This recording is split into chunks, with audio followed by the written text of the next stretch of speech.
Agent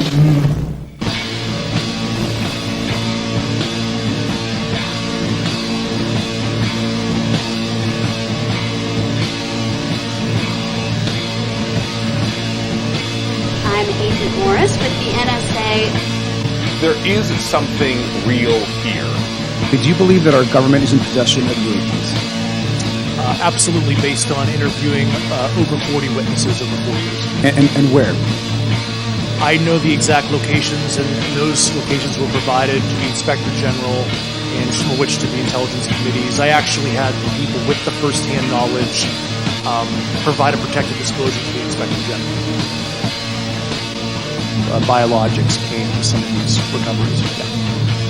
Those could represent exquisite new adversary technology. Non-human, and that was the assessment of people with direct knowledge on the program I talked to that are currently still on the program.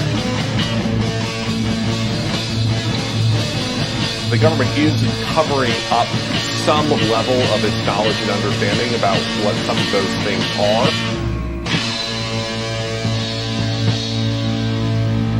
The Soul Foundation, which just announced a new initiative for UFO research and policy.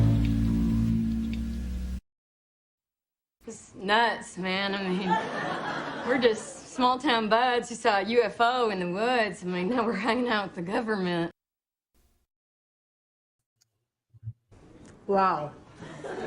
What floor were you guys on? Good evening, everybody. I'm Smiles Lewis. Welcome to another live edition of Anomaly-NOW, straight out of Austin, Texas. This is the weekly live news roundup for the 501c3 nonprofit Scientific Anomaly Institute, aka the Anomaly Archives, located here in Austin, Texas. Thank you for joining us. Thank you for tuning in, whether live or Memorex. Do all the usual, like, subscribe, smash the notification bell, blah, blah, blah. I think we're like teetering on the edge of 400 subscribers to the channel. It's only been 4 or 5 years. So, hey, if you aren't subscribed, maybe you could be that person that pushes us over the edge. If you don't, it'll push me over the edge. Just kidding. Everything's great. Yes, it is Wednesday. It is not July 1st. It's July 31st. Oh, my goodness. Thought I corrected that. Well, welcome again to the July 31st, Wednesday, 2024 edition of Anomaly-NOW. And you should, if you aren't, you might consider going to patreon.com/Anomaly Archives and consider becoming a Patreon, a patron, a supporter, a donor at the monthly level of $1, $2, $5, $10. Oh gosh, you could even do 20. Thank you all who have become members. Or if you can't do that, become a free member and get the notifications. We're going to start posting a lot more information about the activities of the archives and materials, both free and otherwise. And we'd like you to consider joining. Meanwhile, you can, of course, go to our website, anomalyarchives.org.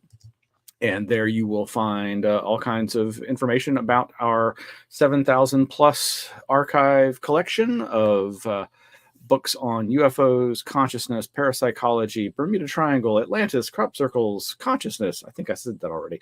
But really, what is consciousness? It's such a dirty word. Anyway, yeah, you can also go to our Flipboard where you can find more information about all the links that I share that I flip over to the flipboard.com website where it's flipboard.com/@Anomaly Archives. And there's a link there that'll take you to the actual Flipboard. Over 11,000 stories, tons and tons of materials there. We're not going to get to a lot of this. It was one of those things. I had a few things picked out for tonight.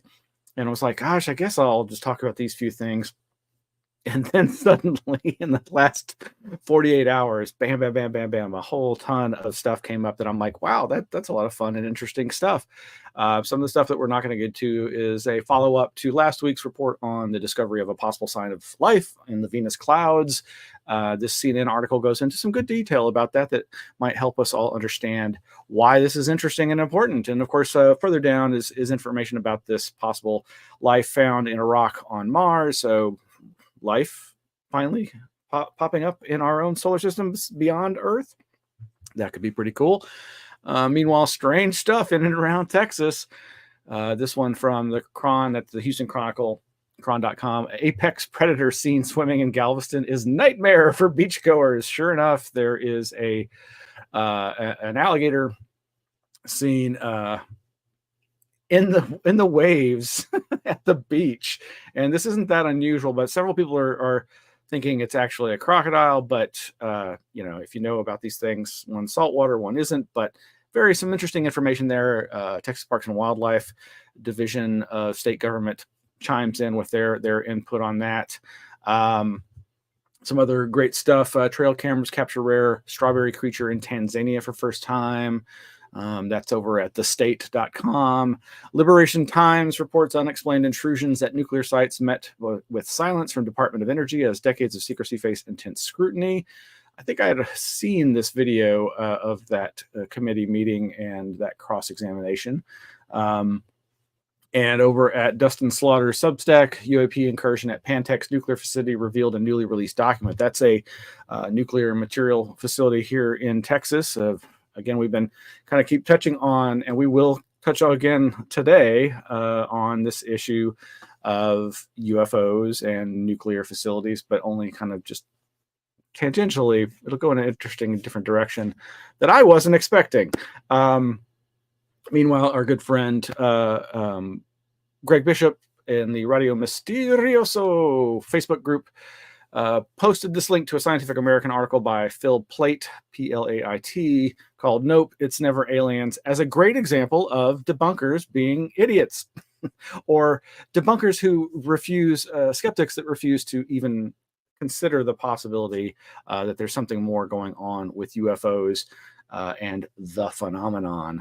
And I have not had the chance to read it yet, but I don't really want to because of the criticism. I mean, I'm all for reading skeptics, and I'm going to be reading a lot of stuff from skeptics tonight. But this article is a classic case of this false dichotomy of it either is aliens or it's nothing. And I'm sorry, I think it can be a lot more. I think it can be a whole lot of things and still possibly aliens, and then still a whole lot of nothing. Just imagine the very basic idea of 80%, the 80% haystack of UFOs is IFOs, that the majority of UFO sighting reports represent identifiable flying objects or things that can be known if we have enough information. Oh, it's that refrain again from the Air Force and Project Blue Book, and now more recently Arrow, that we have some unidentifieds, but if we just had more information, we could identify them. Some other interesting links over at the Flipboard. Two things from SCU, the Scientific Coalition for UAP Studies. Announces partnership with the Latin American Academy of Scientific Ufology, as well as Executive Board member Robert Powell, to present at the 2024 American Institute of Aeronautics and Astronautics Aviation Forum. That's pretty cool. Way to go, Robert. And a very strange, interesting project called Project Nanu. Mork and Mindy reference? No. And then, of course, here in Texas, again, massive wave of earthquakes. And I saw a UFO researcher who I respect, who's cataloged lots and lots of humanoid cases over the years, more than most people, who said, oh, they're going to blame it on fracking. Well, yeah. And is it any wonder that the Texas oil regulator is investigating? It is generally accepted that that earthquakes are one of the side effects of sending all these noxious chemicals into the earth to push out more natural gas or more oil. I think it may only work with oil. I'm not really sure, but where this is going on, there seems to be a concomitant increase in earthquake activity. Surprise, surprise. Strongest swarm of earthquakes was of a 5.1 magnitude recorded on Friday in West Texas. Very interesting stuff.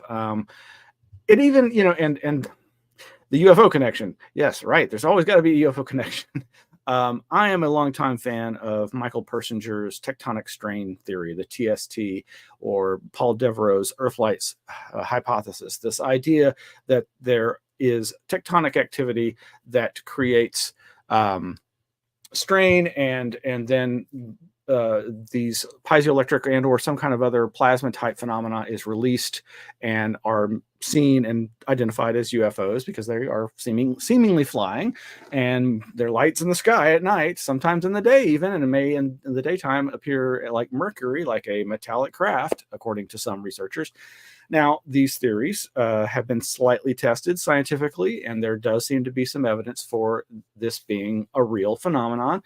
Like so many things, it may be that certain government or corporate entities have a lot more information about how to do this than we do. So who knows? But there is a lot of good, valid scientific criticism and critique of the TST and Earthlights hypothesis. But nonetheless, I find it very compelling and encourage folks to look into that. But it really surprised me. Some of you probably saw the Project Blue Book TV series several years ago, and I was really excited when one of the episodes that had connections to MK Ultra also invoked this idea of UFO phenomena instigated by fluid injection, fracking. I don't know that there's any relevance to the Blue Book case files that I'm aware of that touches on any of that, but it was neat to see that worked into an episode. Meanwhile, something else don't want to go into too deep on, but sure enough, it's very interesting. Some of you all might recall that there was what many people believe was a hit piece, and in fact, an inappropriate use of journalistic investigatory efforts on the part of a writer for The Intercept, I believe, or was it the Daily Beast? I forget. But it's in the article here at the LudenTimes.com website. UFO whistleblower sues sheriff's office over records release.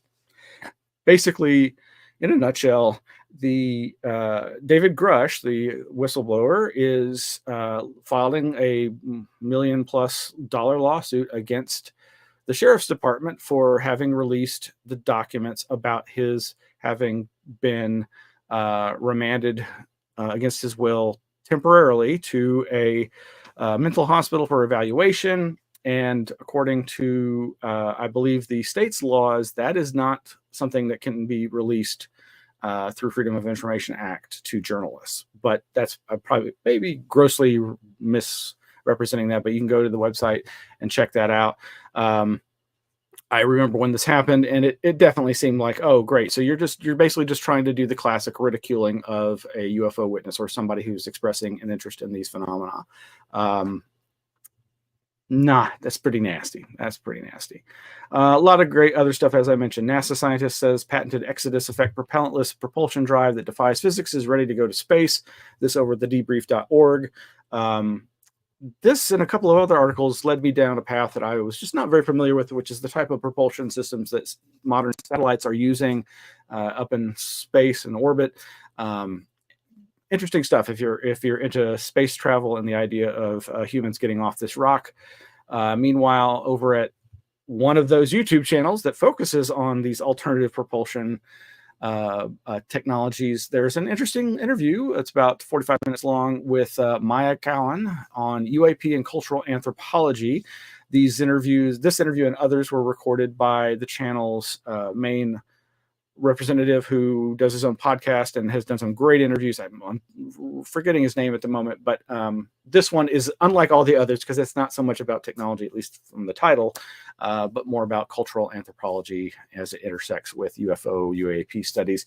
And I'm always very excited to see that kind of work out there because I'm sick to death of this new post-2017 focus on nuts and bolts and aviation threats and all that, all of which is important and relevant, but it leaves out the people and the effect on societies through culture and storytelling.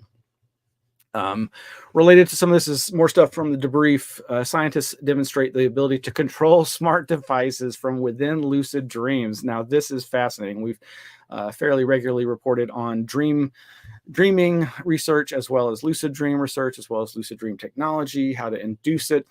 And back in, I think, the late 60s was when the first when the lucid dream state was first really documented by way of a lucid dreamer named Alan Worsley signaling to scientists in the laboratory, the sleep lab, from within his dream through a pre-agreed upon signaling with the eyes, some sort of that yes, no, and being able to say basically, I am in the dream, I'm aware I'm in the dream, and I'm trying to signal the lab. And there's been a lot of repetition of those types of experiments.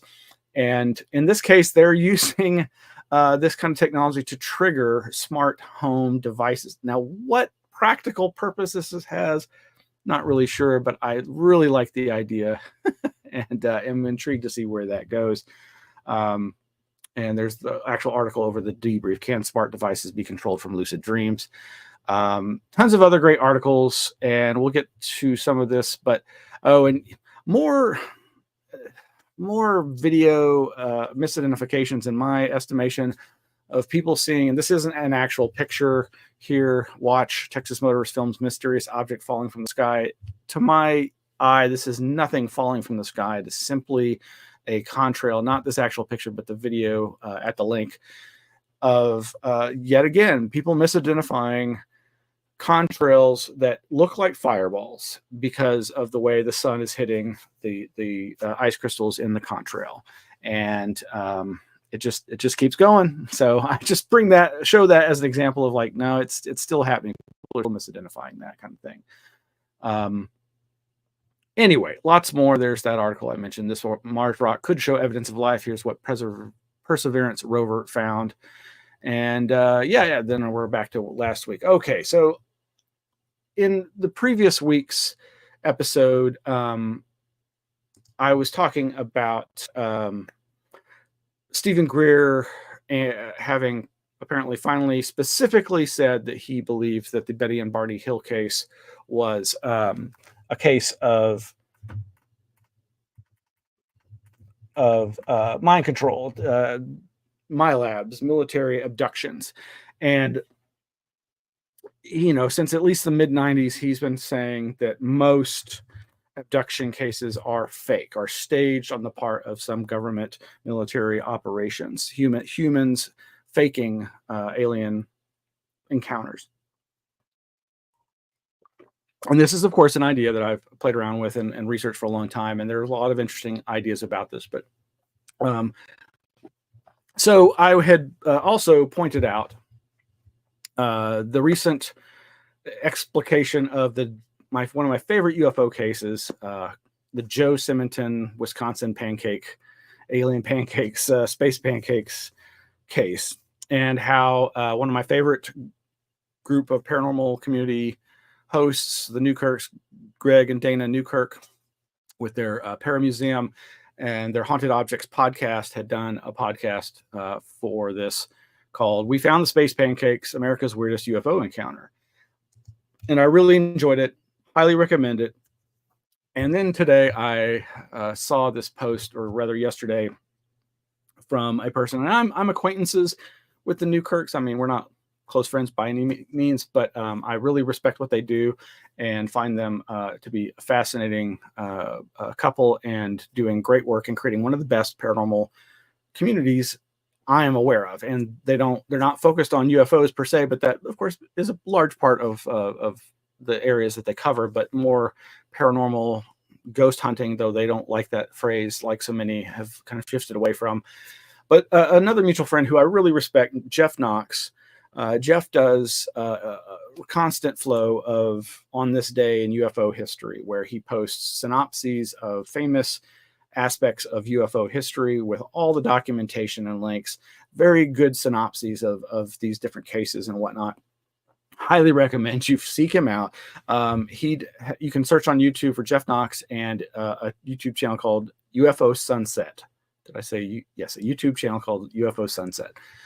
And I had forgotten that back in April, he'd done a lecture on that channel for the UFO Sunset show on the Joe Simonton case. And as usual, it was really great, very deep dive.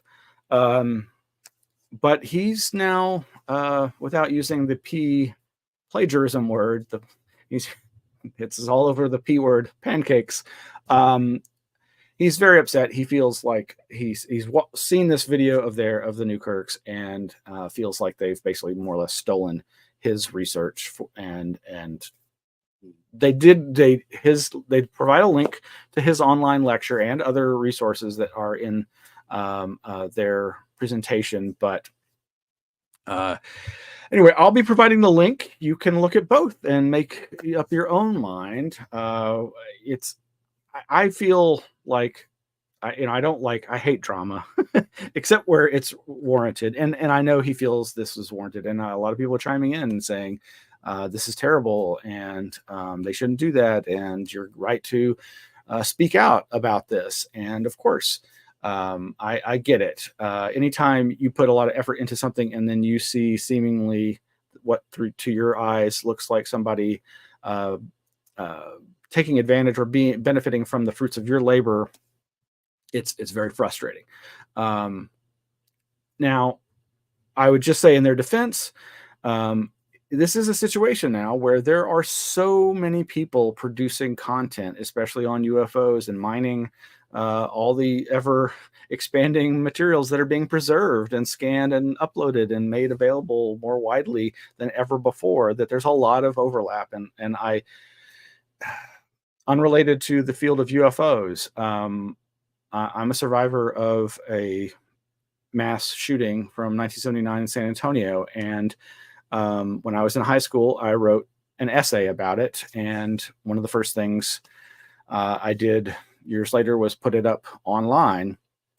And then one day I came across an article that was really good about the shooting, and I'm reading it, and it's very comprehensive, and it's got all this information. And I realized that they seem to have lifted the phrasing and content of my article and worked it into this article of theirs. And, it was very frustrating, with no credit whatsoever, as far as I could tell or recall. This is so many years ago, and I saw water off the duck's back. But anyway, so just briefly, Jeff Knox says, so there are these people, the Newkirks, that are some of the bigger paranormal content creators. People have probably seen some of their films or series. Hellier. I noticed they had a new podcast episode on the Joe Simonton case where they say they have discovered new info no one has ever heard before that will change ufology. So I decided to watch, see if they found anything new. First thing I realized is they didn't do the research. I did. You can read the rest there. As far as this is public. This is not, at least that's the way his Facebook settings are. I hope he doesn't feel badly about me calling attention to this. And I just want people to get along. But again, I just think it's really hard. It's very easy for all this stuff to overlap.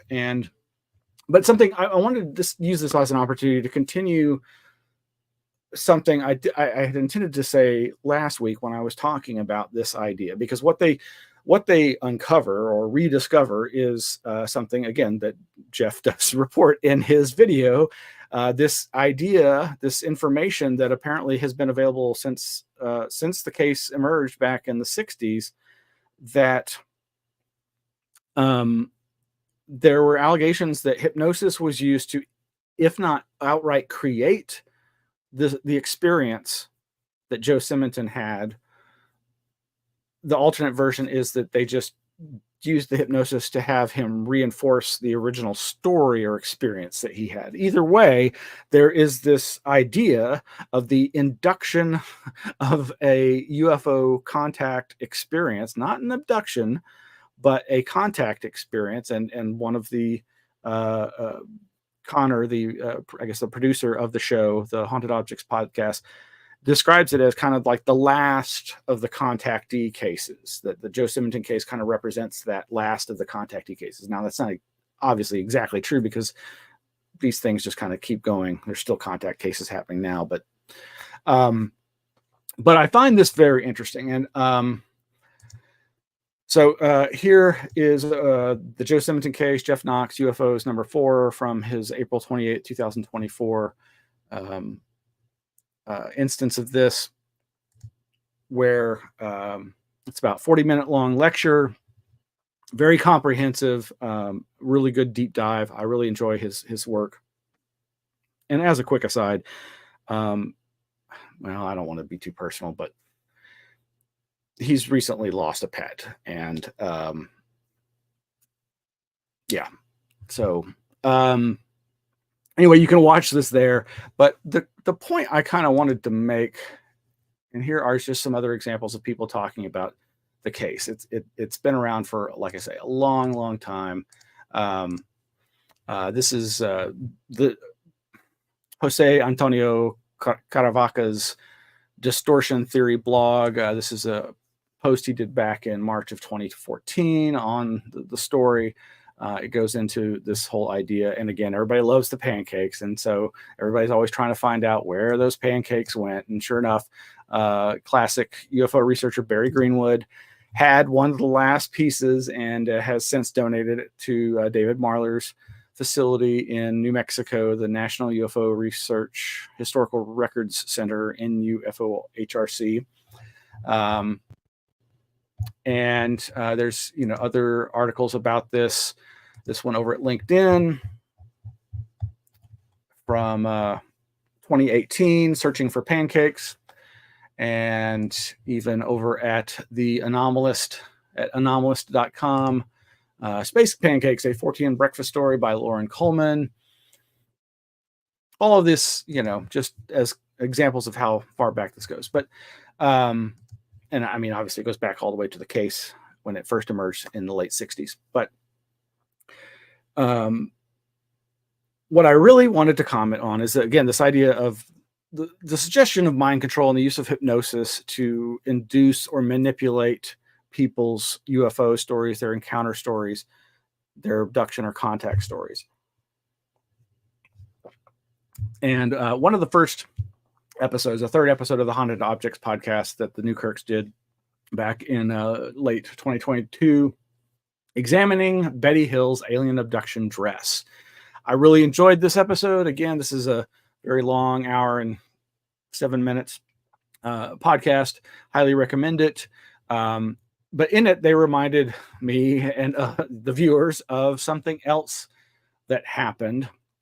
They allude to the fact that they have done an experiment where they induced an alien abduction experience, completely created it in a person, allegedly, back in 2012. And in fact, it's in Hellier Season 2, Episode 7, in which you get to see some of this footage. Now, I believe within their Patreon supported community, they have access to all the art. You as a patron have access to all the archives, and I think you can go and watch the raw video, I think. But it is also at least partly in Episode 7 of Season 2 of Hellier. Now, Hellier is a whole other subject unto itself, but it's a fun ride, though many people find it very boring and pointless. But I found it very interesting, and to each their own.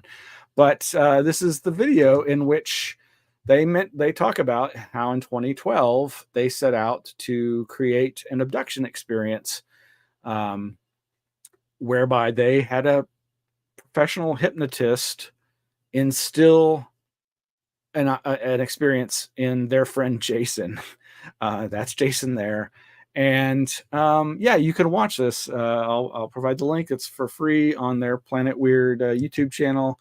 Like I say, it's about the 23-minute, 30-second mark in Episode 7 of Season 2, aka The Trickster. And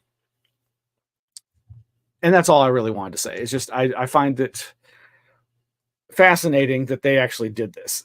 Whether you think this was a good idea or ethical, that is obviously a big question here. And I remember when I first was hearing about this, before I'd actually seen the footage, and yeah, it's and if I'm remembering correctly, I don't think they had like a pre-written script that they were trying to instill into the person.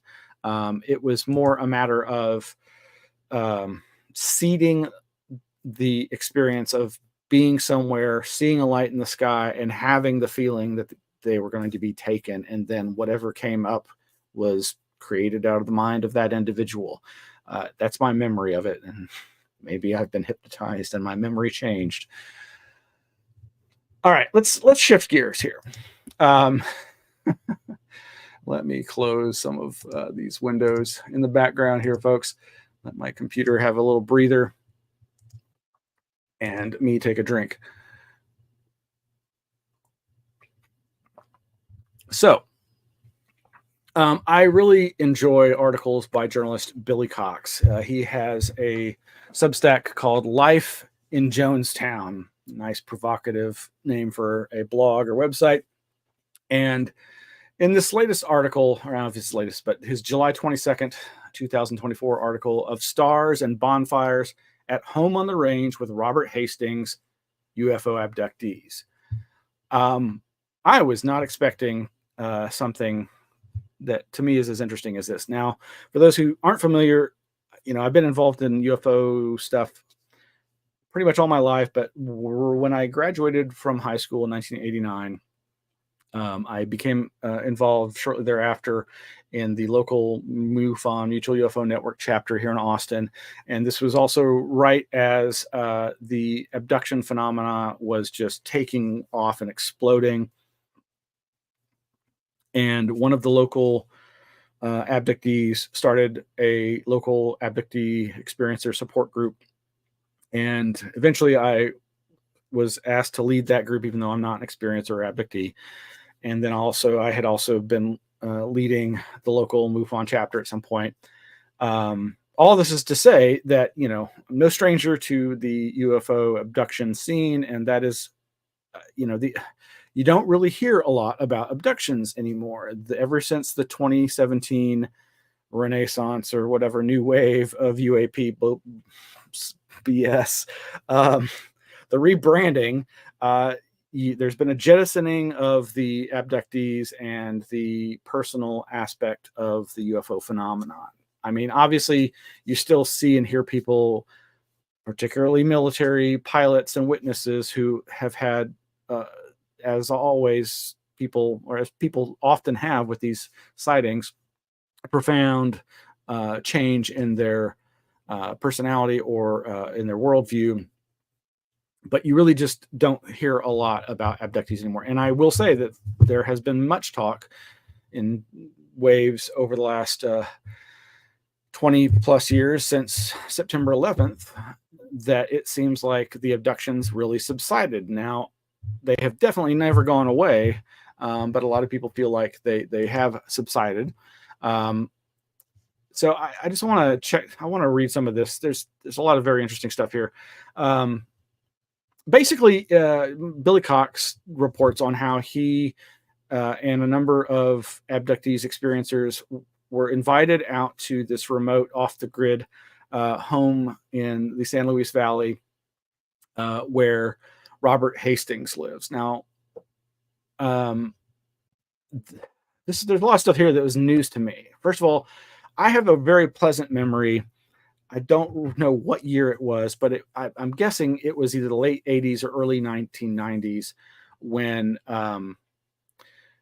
Robert Hastings came to Austin and was speaking about UFOs at the University of Texas here in Austin. And I was shocked and amazed that UT was covering this, was allowing a UFO lecture on its campus. And I, being so into this, of course, went, and I really enjoyed it. I wasn't very familiar with Robert Hastings at the time, and I've unfortunately not kept up with his work really since. But I remember going away from it and telling people, wow, it was really great. And it was also amazing in that he never talked about abductions. Now, he did at some point early on, I think, say, hey, look, I'm not going to be talking about this. I'm talking about stuff I can verify, stuff I can document, stuff that's less sensationalistic. And wow. So the opening line here, like a drooling chimera locked away in the cellar, alien abduction has been thumping against the floorboards of the UFO controversy for nearly 60 years.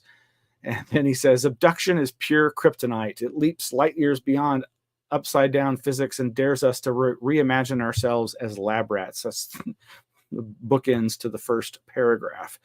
He mentions a book I am not familiar with. In 2022, retired British entrepreneur Steve Aspen produced an exceptionally confident take on the phenomena called Out of Time, the Intergenerational Abduction Program Explored.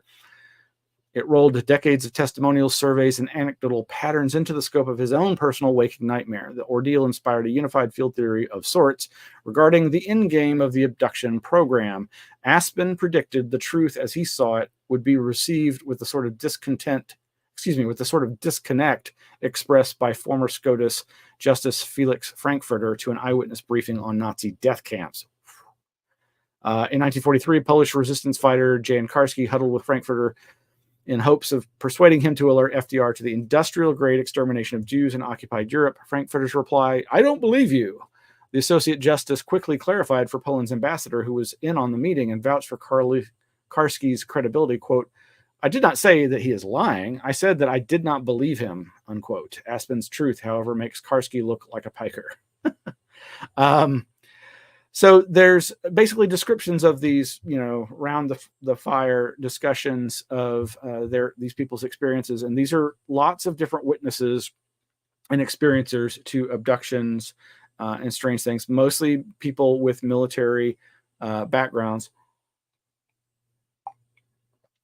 And the takeaway, as he says here, as Aspen makes his case, hardcore abduction researchers acquainted with the work of retired Temple University history professor David Jacobs will note familiar themes in Aspen's narrative. Other threads, however, are a bit more novel. And this is the idea that, it's the classic interpretation of the abduction phenomena as prelude to colonization. And this idea of hybridization and the Greys as robots, sexless robots, and the next level up of the slightly taller Greys being the male and female middle management, and the mantis-like beings 7 feet tall or more being the omnipotent runners of the show. Now, of course, the mantis beings didn't really emerge, as far as I can tell, until the 1990s. First started really hearing about that then, but it's still like the original abduction cases, it really wasn't talked about or allowable amongst UFO researchers. And if I can, I'd like to mention some parts of the book I'm still reading by Greg Agigian, the historian, After the Flying Saucers Came. On page 159, he was talking about Coral Lorenzen. Jim and Coral Lorenzen were the heads of APRO, the APRO UFO research organization. And their exposure to the pre-Betty and Barney Hill case from Brazil, the Antonio Villas-Boas case that involves sexual liaison and classic alien abduction, before that kind of thing had really become commonplace, way before. And how gauche it was to even report on it. Now, this is from a section, I forget which chapter, but the subsection is called Loverboy and the Big Plan. Lorenzen was torn about how to handle the incident. Privately, she believed Villas-Boas and thought his experience deserved to be publicized. Fontes, on the other hand, worried that its sexual nature made it too lewd for a wider audience. Lorenzen, who described herself as holding, quote, broad opinions of sex, unquote, personally found nothing shocking in the Loverboy incident, as they called it. She decided, however, to keep the story in-house, only mentioning it to a select few people in the APRO organization. She wouldn't raise the matter in public until the end of 1962. Now, a few pages later, she had been corresponding with a Swedish researcher back in Sweden. Gösta Rehn seemed unfazed by the prospect of an alien conquest. So, well, we'll get to this, but basically she and a few researchers had collated all these classic distant light sightings, close encounters, vehicle stoppages cases, and the progression, the escalation in these types of incidents and encounters and sightings and close encounters, and saw a pattern. Back in Sweden, Ghost of Rim seemed unfazed by the prospect of an alien conquest. He wrote Lorenzen back, telling her that, quote, "The idea of mass landings and attacks suits me very well," unquote. "Given the state of the world, it might well bring a needed change." Quote, "I am misanthropic enough to welcome such a solution of the messy human problem. Fake democracies, boundarish, low-down commercialism rampant, almost everybody suffering from stress, neurotic bodily ailments due to a civilization that promotes evil and stunts biological and mental growth. The stupid resistance against the planned economy compared with which Soviet becomes a hope. And the impossibility of total disarmament unless we get a world government and an armed police force. Perhaps the saucer catastrophe will force the nations to form that world government."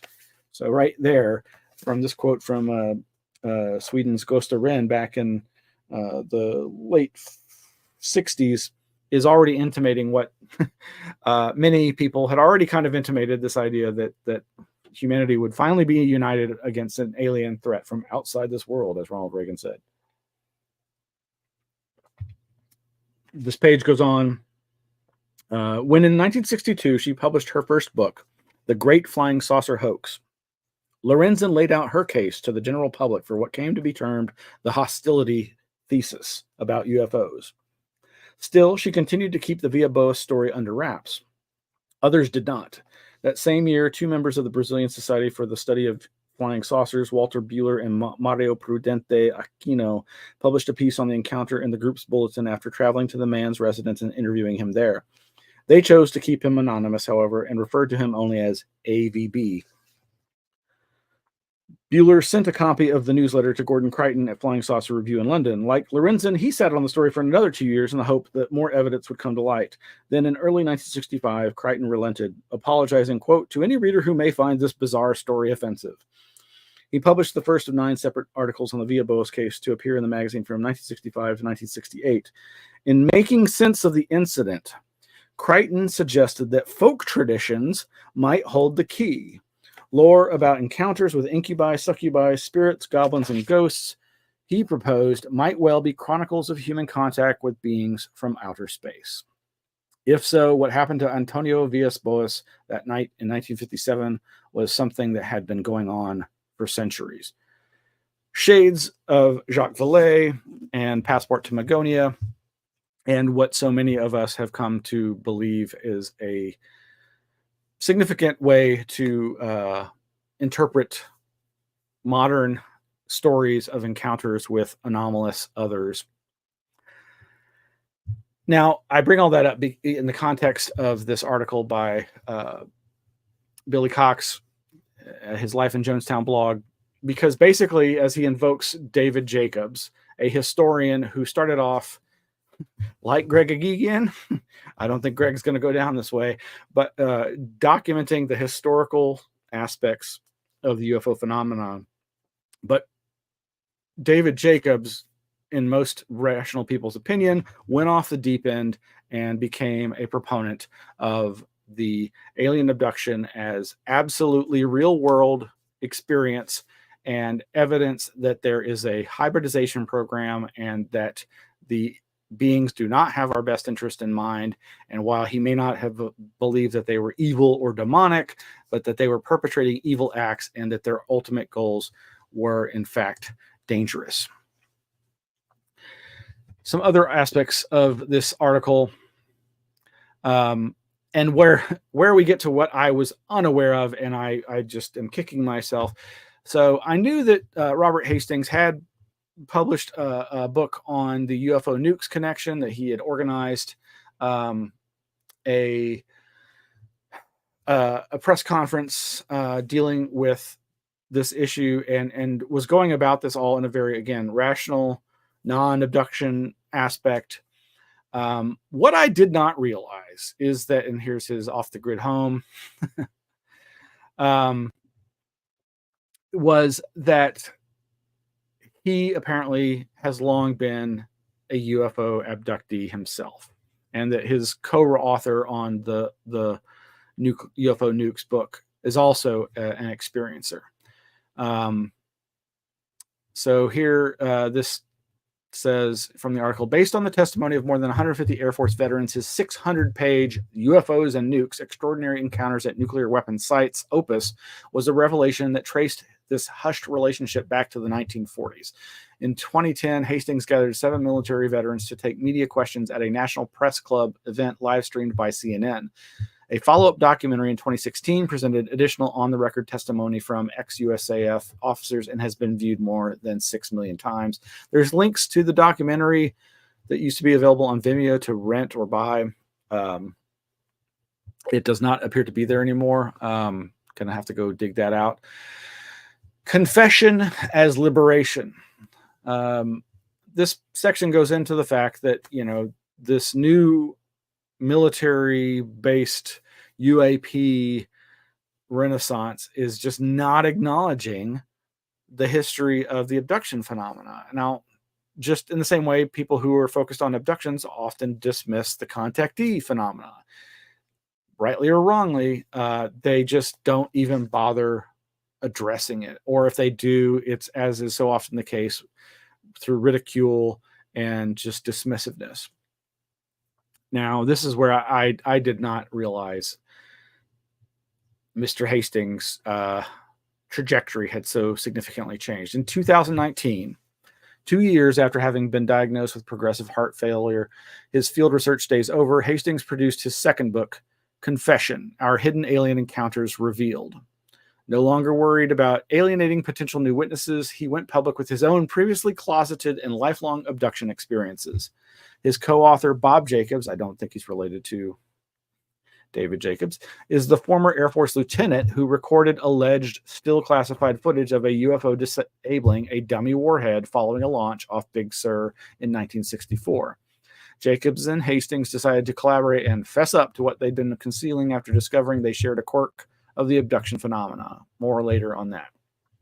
So there's some great anecdotes here about the different attendees, these military experiencers, UFO witnesses, abductees, some of whom are still remaining anonymous. Some you will recognize them from famous cases, who had all gathered to talk about their experiences unhindered by the pressures of society amongst their friends there at Mr. Hastings' residence.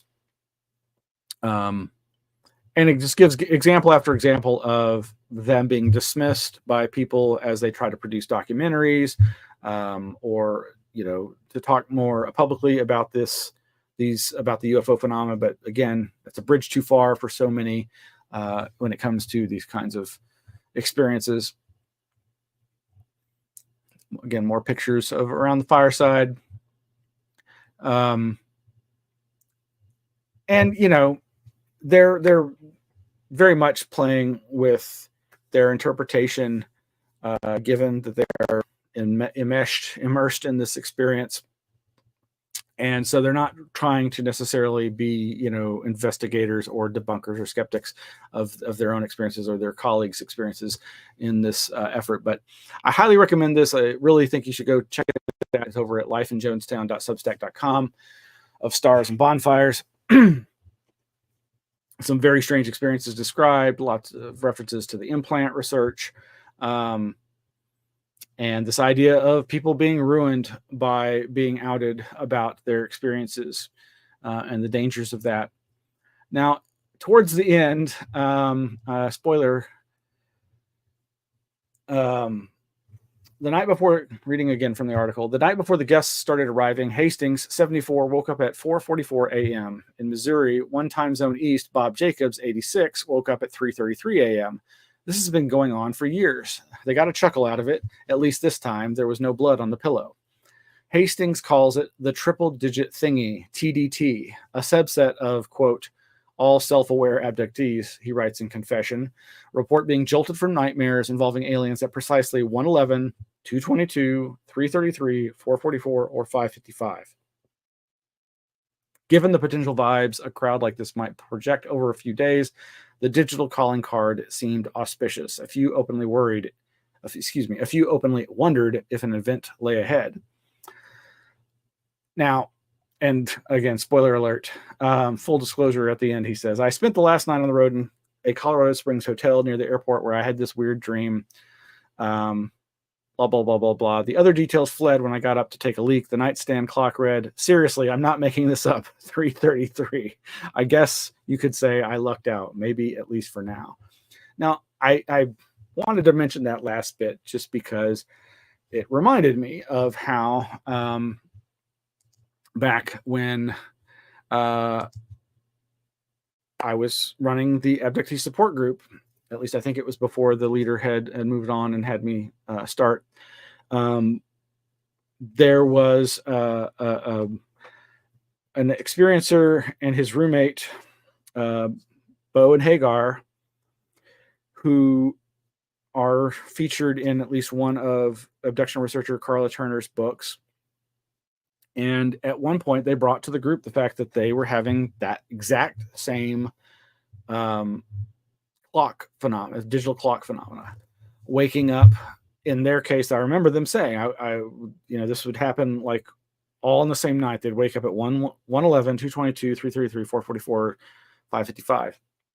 And then it would happen again. Now, I don't recall them linking it to waking up from UFO or alien abduction nightmares, but they were experiencing a variety of strange bedroom visitation type experiences. And seemingly, to some degree, mutually witnessed experiences, at least one that I recall, that's, I think, documented in Carla's book. I forget which book. But ironically, at the time, I remember thinking to myself, well, that's maybe my math is wrong, but it was 71 minutes difference between the time. It was an hour and 11 minutes difference, I believe, between 1:11, 2:22, 3:33. Somebody's going to correct me if I'm wrong, I'm sure. But and at around that same time, when I realized it was 71 minutes, I had just read about LAM, or LAM, L-A-M, the entity that Aleister Crowley, the ultimate occultist that so many people like to think horrible things about, back in 1918, 1919, had done a ritual and allegedly been contacted by this being. Now, back in the 90s, my good friend Greg Bishop was publishing Excluded Middle magazine, and this was one of the articles featured in the magazine and posted to the website, now available only through archive.org. Aleister Crowley and the Lamb Statement by Ian Blake, 1996. And there is the classic portrait of Lamb, that this particular reproduction of it, you can see certain features. A lot of people have immediately gone, wait a minute, that's like the classic big-headed alien, and you can almost kind of see, like, here's its eyes, but like you can almost kind of see eyes here and these little swirling figures under the crown of its head, and there's all kinds of things you can see in this portrait. Now, I don't know if any of this has much to do with anything, but again, I remember reading that, and now this is from a fandom website, a fandom wiki called H.P. Lovecraft Wiki. And there's a quote from Aleister Crowley from his book, Liber LXXI, that says, quote, "The Way. Lam is the Tibetan word for way or path, and Lama is he who goeth, the specific title of the gods of Egypt, the treader of the path in Buddhistic phraseology. Its numerical value is 71, the number of this book," which is, I believe, the book in which Crowley first described that ritual and the resulting Lamb interaction. Now, yeah, all this stuff is out there. Is it relevant? Probably not. But this was a synchronicity for me, and I shared it with Bo and Hagar. I don't know that they particularly found anything relevant with it for them, but there you go. Here's another article by Michael M. Hughes that I don't think is available on his website anymore. Saucers of the Sorcerers, excerpt Ritual of Lamb from 2015. And then there's Mir Zar, who is Martin Kottmeyer. why I don't regard Lom as a gray alien, and his explication of why he thinks that this is just a superfluous false connection. I could not find another thing I saw recently, which is somebody who posted a picture of a monk, a bald monk, with prayer hands, with his head turned down in a pose that really mimics the image of you see in that picture of Lom. And then there's this other one. Come on. From Marco Visconti, FAQ, how did Crowley contact Lamb? Anyway, there's a lot of information out there. None of it necessarily they're directly relevant to any of this, but I just provide that connection there for those who might find that interesting. All right. Gosh, we're already almost an hour in. I'm going to try to go through this really quickly, folks, but sticking kind of with UFOs and then again going a bit divergent. I've mentioned before, I'm a big fan of Aaron Gullius's podcast, The Saucer Life. You can find all the episodes there, saucerlife.com. He recently did an episode about Elmwood, Wisconsin, where he happens to have been giving a lecture for the Elmwood UFO Days, which apparently may, in fact, be the oldest UFO festival celebrating a UFO sighting or series of sightings in the entire United States. Not 100% sure that that's the case, but it's a multi-witness, multi-sighting case that happened in 1975, 1976, and points in between, and which subsequently launched a little regional festival, which you can find at wisconsinfrights.com, has their Elmwood UFO Days web page. And this event just went off, and Aaron's going to be posting, I think, his lecture, his audio lecture, etc. And among the other little interesting factoids is this Dan Rather news report from 1988. Oops, you're not seeing it yet. In which they talk about a plan back in 1988 to build a massive, expensive UFO landing site in Elmwood, Wisconsin. So I'm going to go ahead and play this video for you. It's about just over 3 minutes long. Where is that? Here we go. Fewer than 1,000 people live in Elmwood, Wisconsin, so why on earth would a tiny community like that talk about building a $50 million landing pad? Well, as Frank Courier explains, Earth has little to do with it. The impulse behind Elmwood's project is out of this world. At the bottom of a country road in a town tucked deep in the hills of western Wisconsin, after sunset, folks start seeing things they can't explain. I could see the little legs on it, like little pods on the bottom. It was a saucer-shaped deal. When it got over the village, and it was gone out of sight. It may sound outrageous coming from respectable Midwest dairy farmers and their neighbors, but no one's laughing in Elmwood, population 900, where everyone has either seen a UFO or knows a friend who has. People call it the forbidden village in the Forsaken Valley.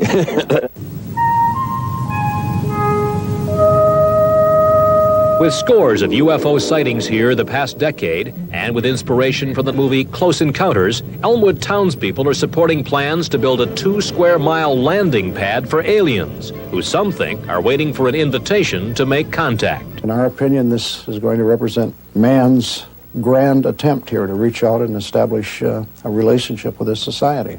Businessman Tom Weber and Associates have formed a corporation to raise $50 million for the project. $50 million, and it might cost more. On radio talk shows and at town hall meetings, the dream has attracted some cash, along with hundreds of letters and extraterrestrial sketches. At first, reaction in town was mixed. If they're going to land, they don't need to put no landing strip up there. This will be around here as any place else, I guess. If they're going to build something like that, why not here? But all the UFO talk has made believers out of old-timers like Hobbs Wilson. I seen it. I know what I've seen. I'm a believer in it. While a few skeptics say the lights in this old limestone quarry may play tricks after 3 beers, it was here 12 years ago Elmwood claimed its first UFO encounter, witnessed by Village Police Chief George Wheeler, who died 2 years later, who told his widow Doris he'd been zapped by a beam of blue light from a hovering spacecraft. I do believe they're from another planet. I really do. The people here in Dairy Country who support the notion of a concrete welcome mat ringed by thousands of lights are not discouraged that aliens have ignored less ambitious landing pads elsewhere. Over the years, crude landing sites have been abandoned in at least 4 states, including Pennsylvania, where all that's left is a model of a flying saucer now ringed by trailers. UFOs coming all over town here. An interplanetary landing pad may be light years away, but it's no joke in Elmwood, perhaps the only town on Earth to host an annual UFO Days festival and parade. I'm not saying they are and I ain't saying they ain't, but if they're going to be any place, they'll be in Elmwood. A town where most people never have to cross Main Street to reach the outer limits. Frank Courier, CBS News, Elmwood, Wisconsin. And that's the CBS Evening News. Dan Rather. Bob Schieffer will be here tomorrow. I'll see you Monday. Good night. Right. Okay. Again, quickly trying to wrap up, but still got bunch of things I wanted to mention. Last week we were talking about the fact that you could see previews of Lou Elizondo's new book, Imminent. Of course, previously there had been copies going on sale on Amazon that turned out to be fake. A lot of people getting angry when they received a bootleg fake copy that apparently had nothing to do, but just they faked the cover and the contents. Well, apparently somebody leaked, allegedly. I'm not really sure if this is the correct way. There was a brief period where there was a preview available on Google Books of Lou Elizondo's book, Imminent. And certain people, mostly skeptics, dove right in and dug it for gold. And there's 2 posts by a researcher, a skeptic, a real debunker who I often find helpful information through his blog, even as I dislike his attitude and vitriol. I roll. Jason Colavito, his blog is at his website with that name, jasoncolavito.com. Back in July 23rd, Lou Elizondo claims psychic powers, an excerpt from new memoir. This is interesting to me because it apparently in the new book is more about what we'd been hearing through some associates of Elizondo, and occasionally he would make references to it, that he had been a trained psychic remote viewer of some skill or repute. And that appears to be something that's in the new book. Won't know until it actually comes out. The preview has since been closed. The book has still not been released, but is coming out next month, allegedly. So we'll see. But there's other information in another blog from Jason Colavito. Lou Elizondo memoir dubbed, quote unquote, King of Torture, Haunted by Bubbles, Talks Nephilim. This one from a few days later, July 26th.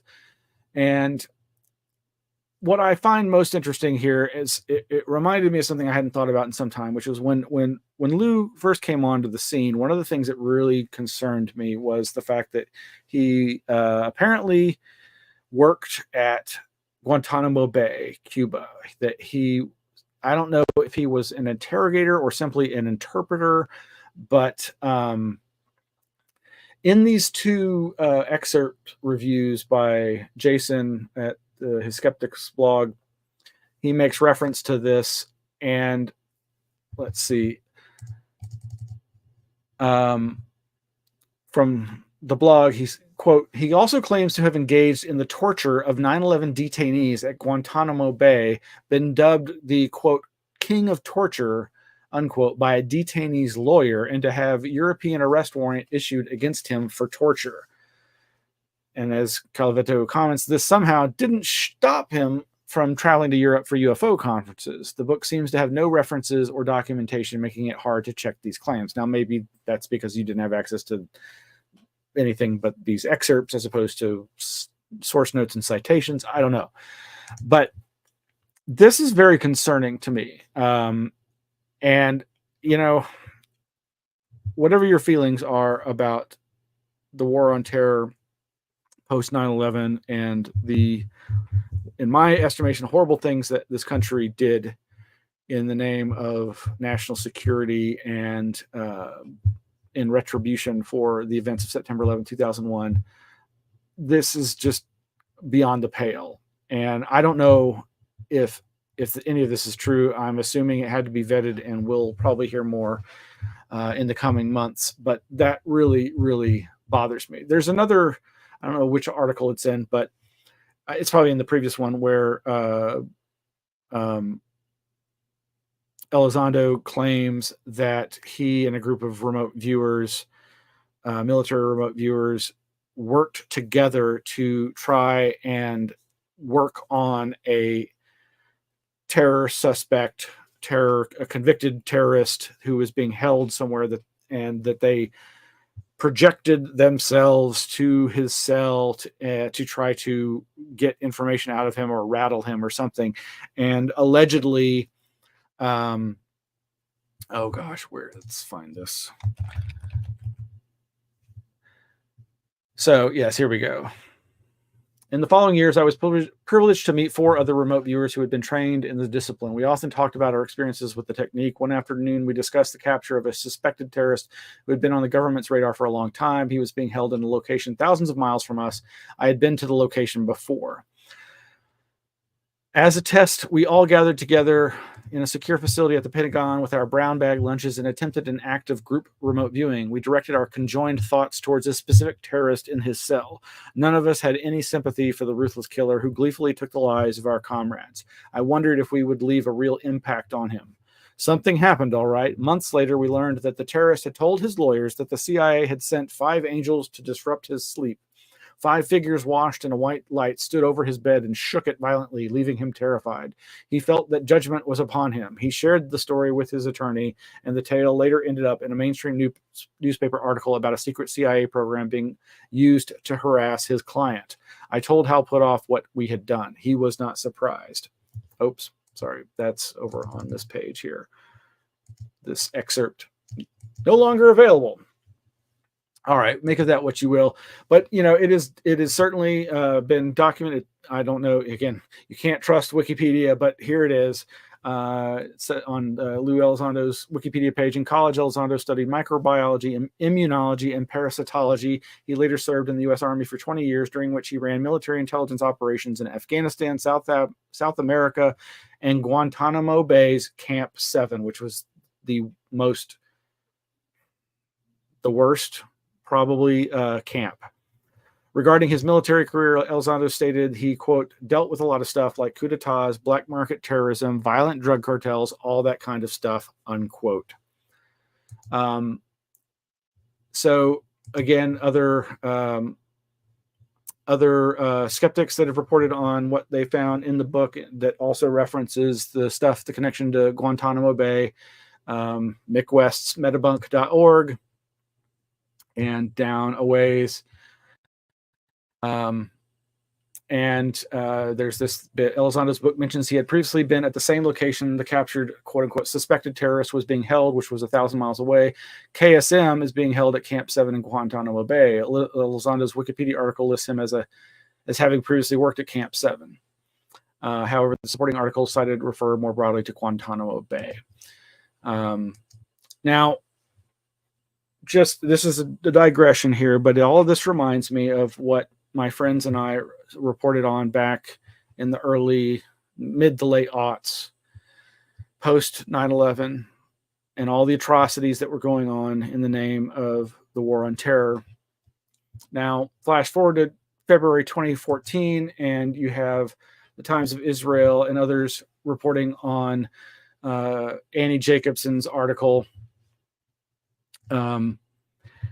CIA techniques developed by ex-Nazis, author claims. In Operation Paperclip, Annie Jacobson says Cold War interrogation program using LSD enjoyed help from Third Reich doctors. Now, this may have been news to some folks back in 2014, but many of us knew about this 6 years earlier or longer from previous reportage, some done by myself and others, not the investigative reporting, but just reporting on other people's work. Like Professor Pan's blog, no longer available, but available through the archive.org website, Sex, Drugs, Mind Control, and Gitmo from July of 2005, that talks about this idea that according to an article in the New Yorker, one of the only major publications still gutsy enough to publish critical investigative journalism, this was circa 2005, the ghosts of Gottlieb, Cameron, and the other architects of MK Ultra and Bluebird are alive and well and continuing their devastating psychological abuse and experimentation. A new generation of psychologists and physicians are turning the Hippocratic Oath on its head in their attempts to shape and modify behavior, much of it under the guise of extracting information from quote-unquote terrorists, some of whom are innocents caught up in the post-9/11 dragnet. It doesn't take much reading between the lines to see what is actually happening behind the scenes at Guantanamo, and what is taking place is ugly and deeply disturbing and all too familiar to students of the more sinister threads of history. Professor Pan, who is somebody whose real identity I know, wrote on this and kept reporting on it, including a similarly titled Sex, Drugs, Mind Control, and Torture Index, also archived at archive.org. This last version was from November 2005 that has links to all the different articles from other mainstream outlets that was reporting on this. And again, just to drive this all home, flash forward a couple years from anti-fascist calling blogspot, the return of MK Ultra, evidence mounts that drugs were used on CIA ghost detainees during coercive interrogations. Or this one, actually, this is me reproducing at one of my websites, Jacques Vallée, of all people, commenting through the cyberpunk outlet Boing Boing in November of 2009, quote, when it was revealed that the U.S. resorted to torture to extract information from prisoners, many people my age must have had a very somber thought for the thousands of young Americans who had given their lives on the beaches of Normandy in a brave effort to rid the world of governments that engaged in such shameful practices. Two other thoughts flashed to mind. The stupidity of giving up the high moral ground at a time when the U.S. had earned so much goodwill thanks to its stand on democracy and human rights, and the pointlessness of such interrogations, often stated by our military experts, since the victims will generally admit to anything in order to stop the pain. My friend, French resistance leader Jacques Berger, who was tortured multiple times by the Gestapo, made the ludicrous quote-unquote confession that his network planned to invade Corsica. In reality, they were looking for heavy water and for Wernher von Braun's rocket base. Again, projectcensored.org's 2007 or so, 2010 top 25 most suppressed articles. Number 10, APA complicit in CIA torture. 3 different articles were awarded this Project Censored Award, all from June, July, and August of 2007. One titled The CIA's Torture Teachers by Mark Benjamin, Rorschach and Awe by Catherine Eben, and Democracy Now's American Psychological Association rejects blanket ban on participation in interrogation of U.S. detainees, and other articles with similar horrific titles.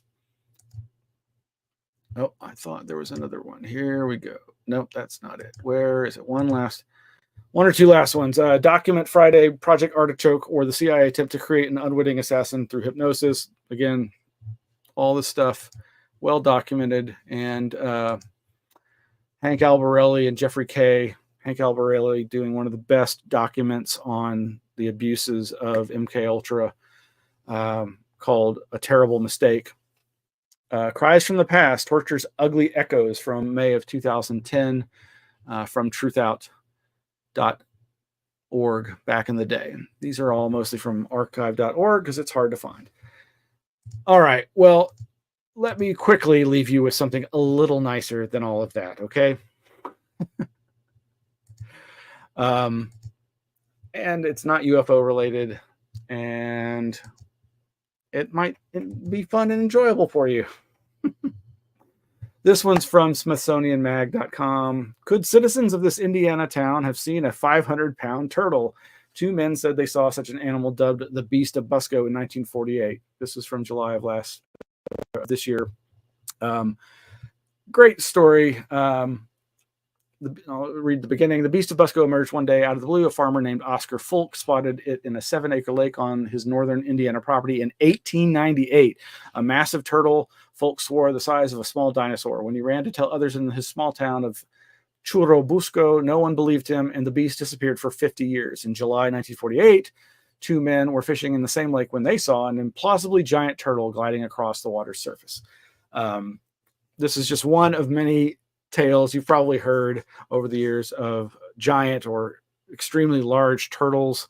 Of course, this article concludes that it likely was just a overestimation. That's a very common phenomena when people see a large turtle. They estimate how big or heavy it actually is, and a lot of times it's probably just a regular snapping turtle or an alligator snapping turtle that's either out of place or was released from the captivity from being a pet. They do have certain regions that they're known to be in, but this comes up over and over again. And a good friend, Pete, thank you for recommending this to me. Back earlier this year, he recommended this reality TV series called Searching for the Mickenack. There are legends of great giant creatures in the North Woods that have been passed down for generations by tribal elders. They believe these sacred beasts should be left alone. A small but resourceful group of men think otherwise. Searching for the Mickenack is a 6-part series that follows this pack of friends that race to find a massive unknown animal roaming the waters of Minnesota. Rivalries emerge as some try to hunt it and kill it, while others attempt to save it. Which group will find it first? I really enjoyed this series. It's reality TV, so it's hard sometimes to tell what's a recreation and what's the original real footage, if there's any in it. But I thoroughly enjoyed it, and I if you can stand reality TV, and if you at all have any interest in the outdoors, and in this case, not a cryptid in the sense of Bigfoot or Loch Ness Monster, but it's a water monster, a lake monster, so to speak. But in this case, just perhaps a really, really big alligator snapping turtle or descendant of some creature from years ago. Oh, darn it. Well, I don't have the page open for this, but back in the day when I published my Elpis journal, my roommate, whose UFO sighting I wrote a report on, he had a series of UFO sightings at a Mooney Theological Seminary on the Hudson River up in the northeastern part of the country. And unrelated to the UFO sightings, he said that there was a pond on the property of the seminary where there was this giant old turtle that he described as being the size of a large coffee table. And I just always found that story very wonderful. And I love the idea of these obviously really old creatures. But one last thing. I know, going on an hour and 20 minutes here. Video games to help solve puzzles, to crowdsource scientific projects. This article over at IGN.com, millions of Borderlands 3 players are now collectively listed as contributors to a peer-reviewed scientific paper. Borderlands is this kind of post-apocalyptic video game. The articles can't really see the image there, but it basically, they had an in-game process whereby the players would manipulate color codes that represented basically DNA data. And I just love this idea of kind of crowdsourcing through games, playful ways of helping process data. And it reminds me of our previous stories about SETI at home and how people would use their idle computers to help process SETI, search for extraterrestrial intelligence data. And of course, there's the dark side of this in terms of like books like Ender's Game and Black Mirror episodes, whereby people in VR or augmented reality, virtual reality games are, killing bugs, but the bugs turn out to be other humans or another alien species or something. In other words, using video games to hide or mask the enemy in such a way as to make it easier for them to be killed. But here is a more pleasant way of in-game doing puzzles that can help resolve scientific data. Anyway, okay, I'm out. This has gone way too long, and I need to relax. So, thank you all for joining us tonight. It's been a pleasure, and we'll see you next week.